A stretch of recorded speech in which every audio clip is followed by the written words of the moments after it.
We keep pushing away, keep asking if there's still time. You want to take a walk or something? Get some fresh air, clear your head? I don't think I'm going to be able to clear my head until Michael's released. Attention is the least I own.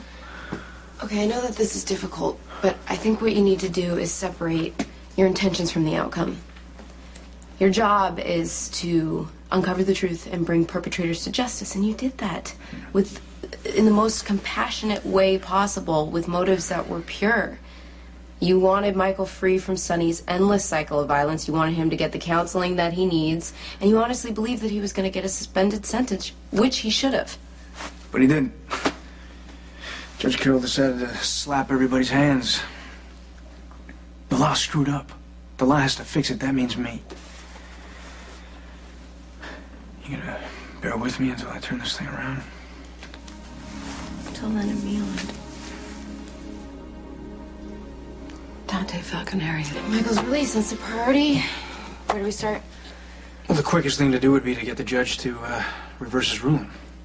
Well, the only way a stubborn guy like that's going to reverse it is if he's forced to by a higher court or something.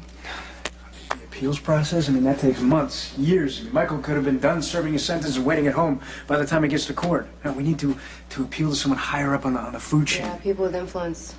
Like the quartermaids. You know, I think actually Edward would totally want to step up for his great-grandson. He's rich and powerful and super connected, highly motivated. Well, that's a great place to start. In the meantime, I'm going to track down Claire Walsh. She knows the federal court system better than any of us. How is Claire motivated? Well, she made a mistake. She let her ambition cloud her judgment. Now, there's a kid facing 5 years in prison who shouldn't be there. She's got to feel guilty.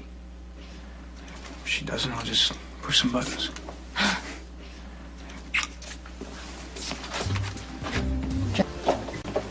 I'm just about to leave. Come on, you can spare 5 minutes. Fine.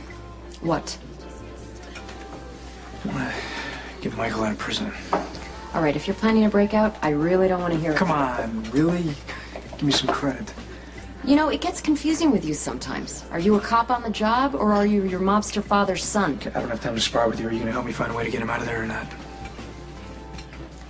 I'm going to tell you what I told Jax. You need influence. Pressure from on high. Okay, that's what I was thinking. Well, Jax is your best shot, so... Good. Well, then, I mean, we need all the help we can get. That's where you come in.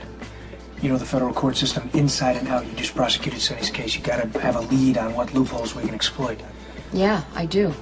0. Judge Carroll followed the law to the letter as always. He doesn't leave loopholes. You put all your eggs in that basket and you're looking at a messy cleanup. So our only option here is to get one influential person to try and convince another? That's about it? Well, that is messed up. This is our justice system we're talking about here. It's supposed to be about right versus wrong.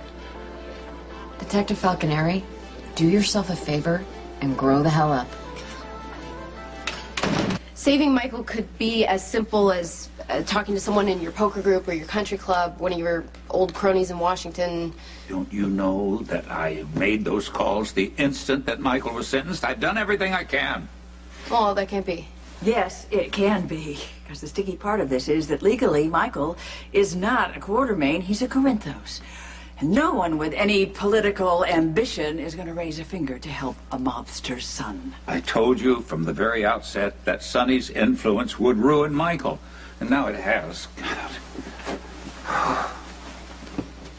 Lulu, they're not lying. I made some phone calls myself on Michael's behalf, and I can't even get a return phone call. Michael's future, unfortunately, is looking bleak and bleaker. But you're the one I'm concerned about. Why? I'm fine. You won't be until you get away from Dante. That's out of the question. Lulu, he's as toxic to you as Sonny is to Michael. That's absurd, because Dante is nothing like Sonny. You're wrong. You're operating under the misapprehension here that I'm some kind of Boy Scout. Thinks the world is a perfect place where everything is fair and just and people always do the right thing. You know, you're looking a little starry-eyed from here, but whatever. Anyway, I understand the politics. Michael is Sonny Quintos' kid. We've been after Sonny for a long time. We spent a lot of time and money and effort to get him with nothing to show for it. But hey, there's Michael. There's this kid. It doesn't matter that he's got brain damage and that he's messed up. You know, just because that's the way it's always been done doesn't make it right. It doesn't mean we can't change the mindset. Have you always been an overachiever? Not only are you going to get Michael magically released, but you're going to revamp the entire criminal justice system, aren't you? I'm going to do everything I can to help my brother. And if you truly stand for something, you're going to get off your ass and not wait for Jax to wave his magic wand and maybe come up with something that we can actually use. Permission not granted. Okay, how about this? You say you need Michael as a witness to one of your upcoming trials. Witness to what? It doesn't matter. You make something up. You just use it to get him transferred out of Pentonville and into PCPD custody. Then we use stall tactics, keep him in lockup until we can work up a plan to get him out. Judge Carroll would land on me with both feet. Judge Carroll doesn't have to know. He'd know. Is that how this is going to go? I'm going to come up with ideas, you're going to shoot him down. Because really, all that matters to you is stopping your career from nosediving into the ground. I mean, who cares about some poor kid you helped throw the wolves? All right, you know, that's it. I am so sick of your self-righteous attitude. Your day-late, dollar-short devotion to Michael all of a sudden. Especially when this whole mess could have been avoided if you told the truth about how you got shot. Sonny would be in prison, Claudia's murder wouldn't have gone to trial, and Michael would be a normal teenager obsessing over pimples and girls. Instead, you chose to protect your daddy. You are no paragon of virtue here, Detective. You are just as much to blame for Michael's fate as anyone. Maybe more. It's just enough. Hey, how'd it go with the Quartermains? Edward was already on it. He made calls, so did Tracy. No one's calling him back. He said he'd keep trying, but, try to go with Claire. She's gonna do everything she can, but I don't think that's gonna be enough. Jack's still trying to talk to his people. That's good. Claire called me out. About what? She said that if I told the truth about Sonny shooting me, Michael would be free and Sonny would be the one in prison, which is, of course, exactly what I wanted. And she's right. I royally screwed this one up. All because I tried to protect my new brothers, Michael and Morgan. I let my emotions get in the way of my better judgment, my job, all because Sonny turned out to be my father. I don't understand.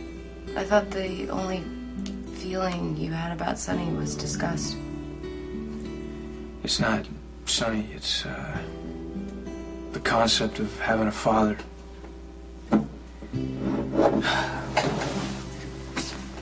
Works on you, you know? I mean, you pretend it doesn't, but it does. I mean, you wonder why you don't have a father, where he is.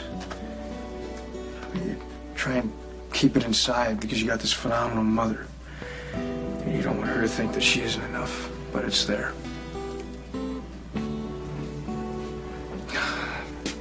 Idiot. Thought I left all these stupid daddy issues behind me somewhere along the road. Then one day, the elusive figure actually exists, and he's a scum of the earth. It all got complicated and confusing, and it really shouldn't have been, but I mean, just for a split second, I wavered. Now, because I found my father, and now my brother suffers.